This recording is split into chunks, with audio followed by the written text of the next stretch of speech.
not. It's something in the road. It's something back there. You need to get... Poke your head out there. Path of the Skinwalker by Ryan Skinner. Gone? When the car came, did it disappear? Yeah, it disappeared. That's the alien ship that does that. Oh, that could be a bad... What you are hearing in the background is actual audio recorded during the episodes described in this book. Where's the camera? All we can do is I can drive and you gotta film. Oh my god, what is behind us? Oh my god. Storyblocks Audio. Oh my god. Oh my god, get that thing on film. Chapter 1. Road Trip to Vegas. Being deeply loved by someone gives you strength, while loving someone deeply gives you courage. Lao Tzu.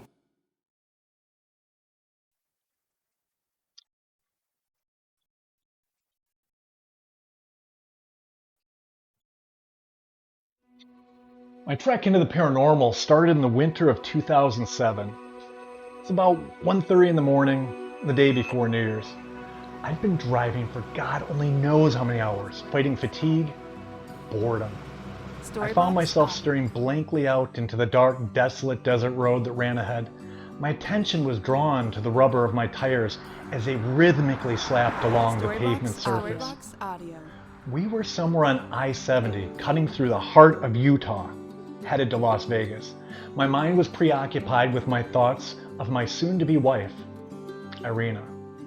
She was seated beside me and either lost in thoughts of her own or dozing. She hadn't said much these last few miles. I stole a glance in her direction to see if she was sleeping, but it was too dark, and I didn't want to risk waking her by asking. We were on our way from Wisconsin to Las Vegas to get married. But hey, I'm getting ahead of myself.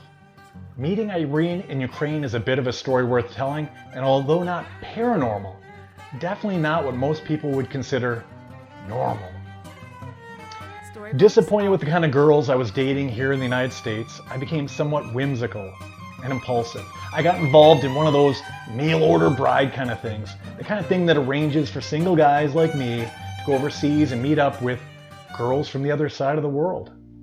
Essentially, the trip itself amounted to little more than club hopping, but I did meet Irina. She wasn't one of those girls hoping to meet an American husband. Regardless, she was skinny, blonde, beautiful, and definitely caught my eye.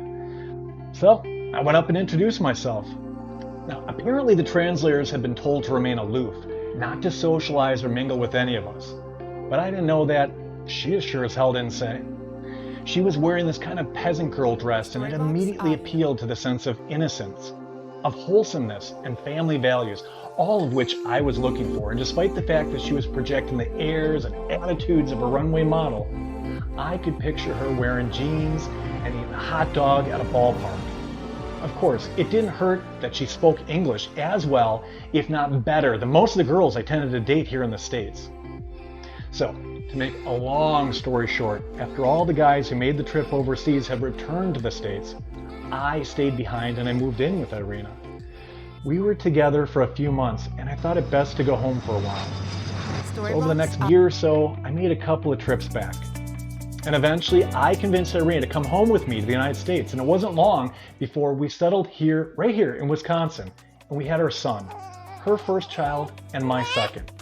I have a daughter from a previous relationship.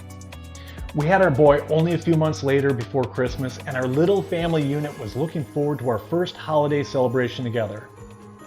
I made sure to do my part to make it a memorable one by planning a secret and a surprise. Rather than clothing, electronics, gadgets, or some other trinkets all too soon forgotten, I decided to surprise Irene with a ring and a traditional knee-bent proposal. I thought it was time we get married.